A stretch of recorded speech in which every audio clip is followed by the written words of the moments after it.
Análisis más allá del titular. Con Pedro Pensini.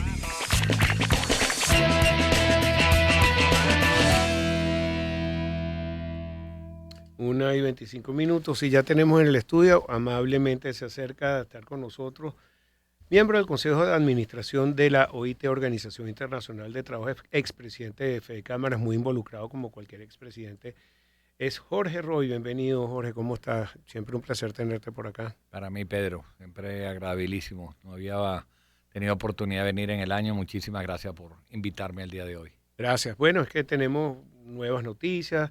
La OIT siempre ha tratado esa relación tripartita entre gobierno, trabajadores y empresarios, y creo que con todo este proceso que se está dando, que todavía estamos analizando día a día, se facilitan más las cosas y eso puede ayudar no solamente en mayor producción por parte de los industriales, más impuestos para el gobierno y para los trabajadores mejor situación de salario. Así es. Para que nos cuentes un poco cómo va sobre el nuevo panorama, todo lo que está cambiando.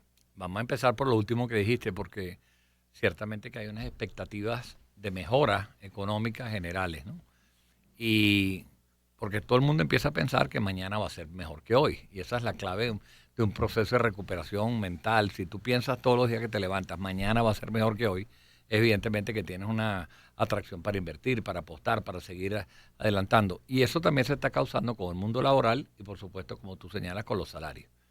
Hay unas expectativas, a mí me parece que un poquito alargadas, porque no hay noticias todavía al respecto, de que va a haber mejores salarios en el país. Yo creo que es necesario que haya mejores salarios en el país, pero en este momento, como tú señalas, estamos empezando apenas con las reuniones primero para definir lo que es el método de fijación del salario. Como comprenderás, Pedro, lo he dicho varias veces y cada vez que venga es como Jaimito con los israelitas, lo voy a decir cada vez que pueda. No hay manera de aumentar el salario mínimo en este país, lo repito, no hay manera de aumentar el salario mínimo en este país si no se cambia la ley del trabajo. Muy bien. Con ese recálculo que tenemos del sistema de prestaciones sociales, no hay manera. Entonces podemos hablar de incrementar el ingreso, que eso sí va a ocurrir. Y yo creo que el gobierno está muy claro porque hasta ahora lo que ha hecho es bonificar y no te paga salarios, pero te paga unos bonos. Una cifra que me parece interesante, el salario de 130 bolívares al mes tiene ya 4 años. 4 años que no se mueve. En el 2022, el 74% de los ingresos que tenía un trabajador, 74%, era salario. Hoy, 4 años más tarde, el 96% de lo que recibe un trabajador es bono. El salario mínimo hoy es 0,30 centavos de dólar. Todo lo que recibe un trabajador lo recibe por la vía de bonificaciones.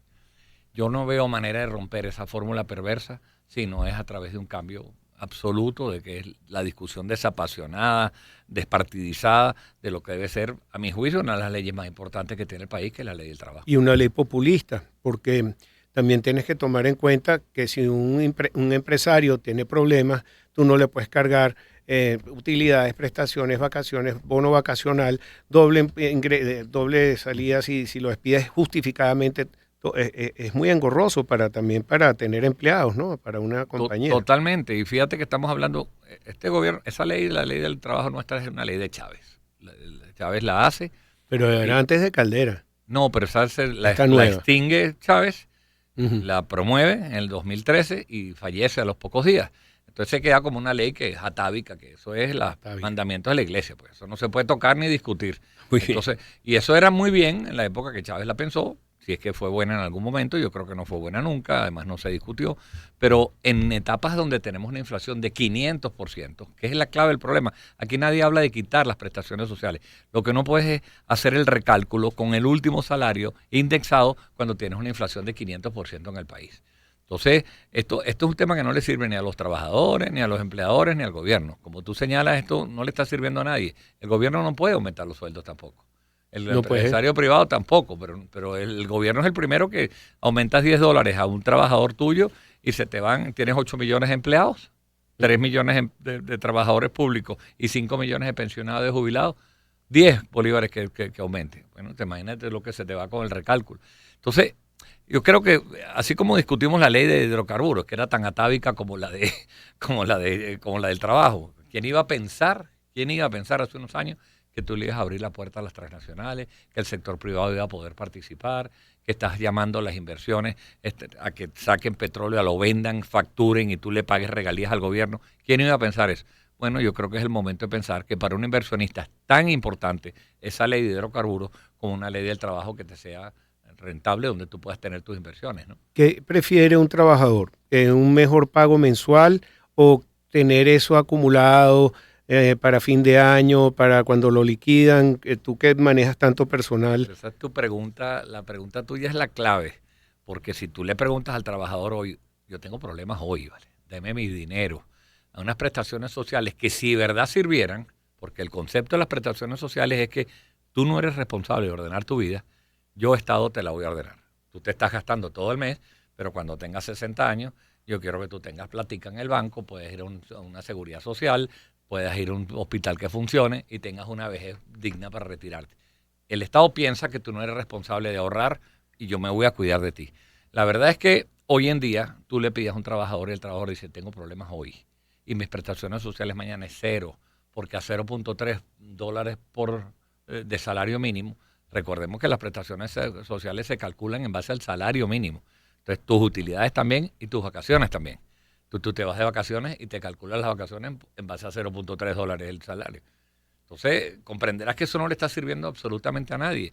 Pero bueno, hay que discutir algo que mejore la situación del trabajador con los ingresos y que no afecte realmente a la nómina de las empresas con un sistema de incertidumbre absoluto, porque yo ni sé cuánto le tengo que pagar a mis trabajadores en prestaciones sociales. No puedes saberlo. Mira, ¿y qué traes ahora a la mesa de la OIT, las últimas reuniones, estos cambios que está ocurriendo en el país?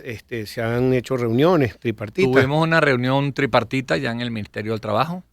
Todos los años nos llaman en enero, el tercer semana de enero, para discutir un consejo consultivo sobre una propuesta de la que tenemos que elaborar al Ejecutivo de cómo debe ser el salario mínimo. La verdad es que eso llevamos 3 años haciéndolo, la OIT lo ordena, y el gobierno cumple perfectamente con esto. Lo que no sé si va a cumplir cuando hagamos las propuestas, porque al final, recordemos que en este caso la presidenta encargada es la única que tiene la facultad de aumentar el salario. Nosotros podemos recomendarle todos los métodos, ahora te comento alguno que es el más probable, pero al final esto es una decisión de la presidenta encargada, que es la que tiene que decir el salario es tal, y lo puede hacer no el 1 de mayo, lo puede hacer mañana si quisiera. Fíjate que ha habido un poco de discusión que este dinero que está entrando de las petroleras va a ser por un fondo de previsión social. Está generando unas expectativas de que todo el mundo cree que va a tener un salario mayor. Yo todavía quiero ser muy cuidadoso, tanto con esta recuperación económica, creo que esto es una cosa que va... Yo pienso igual que tú, hay que ver un día a la vez. Hay gente que está súper optimista, otra que es pesimista. Yo soy de los que hay que analizar cada cosa y cómo van ocurriendo. Así es. Seguimos. Con Eudomar Santos. No, pero que además la recuperación petrolera, eso no es un switch que tú prendes y mañana empiezas a producir. Esto es un proceso de inversión, de ir recuperando. Pero en ese proceso de inversión también entran muchos fondos, porque tienen que construir, tienen que comprar vehículos, tienen que traer a la gente, tienen que empezar a mover las cosas. Y bueno, ya hay compañías como Chevron que está aumentando su producción, ¿no? Totalmente. Y te digo, las expectativas con las noticias, como empecé el programa de hoy, pensar que mañana va a ser mejor que hoy, eso te da, yo no sé, la lista de gente que nos ha llamado y a mí personalmente un poco que quiere volver a reactivar su empresa o que quiere comprar algunas empresas que estén en marcha, porque todo el mundo empieza a notar aquí, la fiesta va a comenzar de nuevo y en el momento que te quitan las sanciones, este es un juego mucho más fair para todo el mundo. Pues ya no tengo que concursar ahí a ver cómo te pago con criptos, con deudas a través de un banco de China, de Rusia, de Luxemburgo. Se abre un juego transparente, que es lo primero que quiere un inversionista cuando viene. Ponme la cancha en la cual yo voy a jugar bien dibujada. Muy bien. Y lo que están exigiendo, Jorge, tengo que ir a una pausa. Regresamos y hablamos también cómo es la situación del país, hacia dónde vamos y con todo. Maravilloso. También la ley de amnistía, si está funcionando. Tu punto de vista que siempre es bastante objetivo. Estamos mal, pero vamos bien. 1:35. Ya regresamos con Jorge Roy, expresidente de Fede Cámaras. Encuentro de generaciones. Éxitos. Caracas, Valencia, Maracay, Puerto La Cruz, Puerto Ordaz, Barquisimeto, El Vigía, Mérida, Táchira, Margarita, Maracaibo, Maturín, Guarenas, Guatire. Éxitos. Sonidos en primera fila.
Encuentro de generaciones. Éxitos. Caracas, Valencia, Maracay, Puerto La Cruz, Puerto Ordaz, Barquisimeto, El Vigía, Mérida, Táchira, Margarita, Maracaibo, Maturín. Guarenas, Guatire. Éxitos. Sonidos en primera fila.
con Pedro Pensini. 1:46 y seguimos conversando con Jorge Roy, miembro del Consejo de Administración de la OIT, Organización Internacional del Trabajo, y expresidente de Fede Cámaras. Bueno, Jorge, miembro de Fede Cámaras, que siempre participa de unas reuniones activas de todos los sectores productivos del país.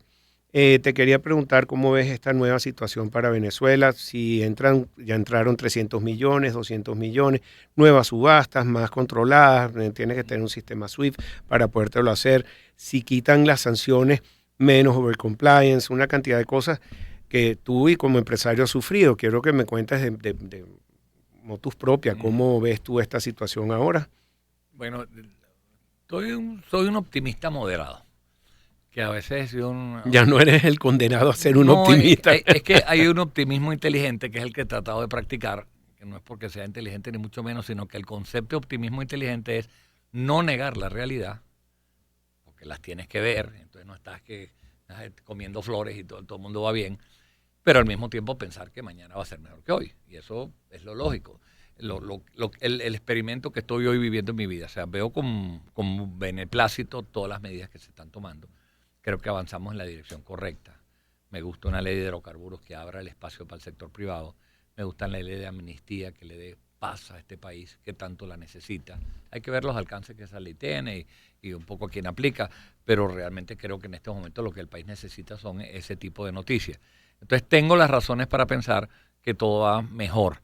Ahora, el creer que una economía como la nuestra, con un Estado que es absolutamente paquidérmico, que no se mueve, el déficit fiscal que tiene este país es tan grande, las empresas de Guayana que no producen ninguna, 1.000 empresas que fueron expropiadas que ninguna da resultado. Entonces lo primero que tiene que hacer el gobierno es de verdad cómo me voy deslastrando de esa grasa que tengo acumulada con gente que vive con pésimos salarios, con empresas que no dan resultados, para empezar a concentrarme en cuál es el negocio de verdad. Y el negocio de verdad ahora es el petrolero, el eléctrico, las telecomunicaciones, lo que está dando. Yo no sé cómo el gobierno puede aguantar, y de hecho no lo aguanta, por eso lo paga con inflación, el déficit fiscal que tiene Venezuela. El déficit fiscal no se va a arreglar porque mañana aumentemos 200.000 barriles de petróleo más, pero no va a ocurrir. La deuda es tan grande, la deuda del país, la deuda social, la deuda laboral, que con 200.000 barriles más va a mejorar la situación y el proceso es bueno, porque no hay que esperar a que lleguemos a 2 millones de barriles o a 3, sino que el proceso de crecimiento ya te va generando bienestar. Y eso creo que va a ocurrir. Creo que este año va a ser bueno, creo que vamos a tener un crecimiento importante de 15%, creo que el gran enemigo es la inflación. Si este gobierno se detiene fuertemente a derrotar la inflación, que ya estamos en 500 y se dice fácil, pero es bien complejo tener una inflación de 500%. Y por eso es que tenemos esa brecha cambiaria tan grande, que es un tema que tienes que reducir. Eso es lo que te quería preguntar, porque la brecha sí se ha reducido desde el 4 de enero. Bueno, porque metiste reales. Sí, pero bastante. O sea, pero no es constante, no es estable. Pero sí ves cómo se ha devaluado el bolívar. El bolívar BCB es impresionante. 30 bolívares, 20 bolívares. Y tú dices, bueno, y entonces, y la brecha con el dólar sí se ha reducido. Pero ¿tú crees que esto va a continuar? Y si sigue el bolívar así disparado con la inflación, ¿cómo hace? Es que tú lo que has hecho ahorita es ponerle una cataplasma al enfermo. O sea, tú estás enfermo, te puse una cataplasmita, pero no te he curado la enfermedad. O sea, el que metan 500 millones de dólares al mercado, maravillosa noticia. Bajó el precio, te genera tal. ¿Tienes 500 para toda la semana? Porque no lo tienes. Entonces, al mismo tiempo tú vas acercando un poco el oficial al paralelo, pero tampoco te puedes evaluar de la noche a la mañana el oficial hasta el paralelo porque eso es inflación directo. Tienes una trampa en tus manos muy compleja, muy difícil de resolver. O sea, no se trata de la noche a la mañana que el gobierno puede resolver un tema que viene acumulando déficits fiscales por muchísimos años. Gastamos más de lo que nos ingresa como país. Eso es como que tú como persona todos los meses ganas 5 y te gastas 8.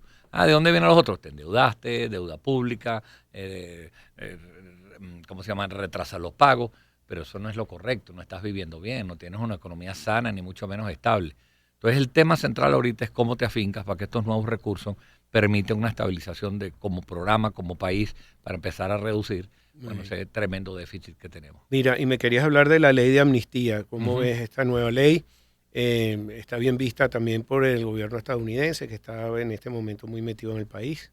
Bueno, yo creo que esta es la señal más clara que podría dar el gobierno de todas, porque hay que ver la importancia que tiene desde el punto de vista económico la aprobación de la ley de hidrocarburos. Pero la más clara que podría dar de que en este país tiene que haber paz. O sea, el sacar una ley de amnistía en estos momentos es mucho más que liberar unos presos políticos. Es una señal evidente y clara de que tú quieres que en el país haya paz, de que estás dispuesto a perdonar, de que estás dispuesto a pasar la página. Y esto, a lo mejor el que no pasa la página es personas que tuvieron presos detenidos, que con razón reclaman, pero aquí no va a haber culpable los 3 años que me apresaron. Es un tema muy complejo. Sí. Todavía hay españoles de la guerra civil española que siguen reclamando las víctimas de la guerra. Entonces, curar esas heridas como sociedad va a tardar un rato. Pero mientras tanto podemos, empezar a pasar la página. Ahora, ¿esta ley de amnistía cabe para todos los presos o hay presos que sí son presos de verdad porque cometieron delitos? Porque malandro es malandro, ese déjamelo de dentro. No me sueltes malandro a la calle. Suéltame gente que pensó diferente. Suéltame gente con la que tú no puedes estar de acuerdo. Ese es el tema, es el preso de conciencia, el preso político, el que asesinó, el que violó, el que robó, por el amor de Dios. Y yo creo que eso no es una ley de amnistía, eso tienen que pagar las penas por las que fueron cometidos. Se trata de perdonar mucho más al que piensa diferente a ti. Vamos a cambiar el tema del país, Ajá. Porque en estos días ya parece que, habló el Papa y habló también la Iglesia sobre Cuba y Estados Unidos, pidiéndole que por favor lleguen a un arreglo. Han salido fake news de cosas que no han pasado, pero ya Trump dijo que están llegando a un arreglo con el gobierno cubano. ¿Crees que pueden pasar por un proceso parecido al que está viviendo Venezuela? Bueno, eso es lo que me falta a mí, ver eso, para decir que mi vida ha sido la vida más divertida del planeta. Porque los venezolanos no podemos quejar. Pandemias, guerras, golpes de Estado. Venimos del futuro. Venimos, o sea, a mí lo que me falta por ver, que Estados Unidos y Cuba llega a un arreglo para yo decir, esta vida de verdad que ya ha valido la pena y que soy muy afortunado de haberla tenido, diga, ya vi todo lo que tenía que ver. Pero había lineamientos que planteó Raúl Castro en 2018 que podía sacar a Cuba adelante con todo lo que el sistema maquila, puertos, traer a La Habana, cruceros, en Hemingway, traer pesca, tienen hoteles, tienen todo para salir adelante. Lo que le falta es ese impulso que está recibiendo Venezuela, ¿no lo ves así? Castro está equivocado. Lo que no funciona es el sistema socialista. Él lo dijo, que son unos dinosaurios. Él mismo lo dijo. Entonces no hay que tú hagas los cruceros que te dé la gana, que abras tal, que le quiten las sanciones. No funciona. Esos sistemas ya han probado la historia de la humanidad que no funciona, donde tú asesinas la libre iniciativa, donde el Estado piensa por ti, sabe lo que tú tienes que decir, sabe lo que tú tienes que pensar. Eso no es un país para vivir. Sí. Mira, otro tema que es importante también. Anoche, perdona que te estoy sacando distintos temas, pero vale la pena. Me gustó esa respuesta. Los Grammys. Bad Bunny, que dijo, y habló en español, habló en inglés y criticó a ICE. Pero también Billie Eilish dijo, uno no puede decir a la gente que son inmigrantes cuando tú tienes un país robado. Me imagino que hacía referencia a que ese país era de los indios americanos. Entonces, en verdad que han hecho un daño a ICE, sobre todo latinos y una cantidad de gente que son inocentes. Mira, le hace así con la cabeza de lado, así como... Bueno, es que es tan difícil. Es difícil discutir con los atavismos, con las ideologías sembradas. Es difícil porque en algún momento de tu vida tienes que pasar la página. Ese es el cuento de que le ves a un español, un venezolano cayéndole a golpes a los españoles. Pero ¿por qué le caes a golpe? Y dice, bueno, porque esos tipos nos fregaron aquí durante no sé cuántos años antes de la independencia. Y le dice, pero eso pasó hace 300 años. No, pero es que yo me enteré hoy. O sea, la señora Billie Eilish no sabe eso. Entonces, ella, gracias a ese sistema y gracias a ese país, ella puede hablar ella así. Es la que es. No es que solamente que puede hablar, es un ídolo mundial gracias a ese sistema que le favoreció. Después tú te puedes expresar libremente. O sea, gracias a Dios que yo no pienso como tú, pero doy la vida porque tú te pronuncies como tú te quieres pronunciar. Entonces yo no le presto mucha atención, más bien le presto mucha atención a que el sistema te permite decir esas cosas y para mí eso ya me basta. Excelente. Thinking out of the box, pensando fuera de la caja. Así Gracias. Siempre un placer tenerte siempre aquí. gratísimo. Ya no sé qué tema nos faltó porque tocamos todos. Faltan. Faltan. Hasta los Grammys. Pero te vuelvo, te vuelvo a invitar. Bueno, el tema político de los Grammys, que siempre es interesante. Siempre. Sobre todo lo que es Hollywood, igual la que música. El cine, todo. igual que el cine, igual que todo ahí. Se está mezclando mucho la ideología también. Y una ideología a veces trasnochada. Invitaremos al otro Jorge Roy. Al bueno. A Jorge Roy. Saludos. Muchas gracias. Bueno, nosotros vamos a hacer un momento de publicidad.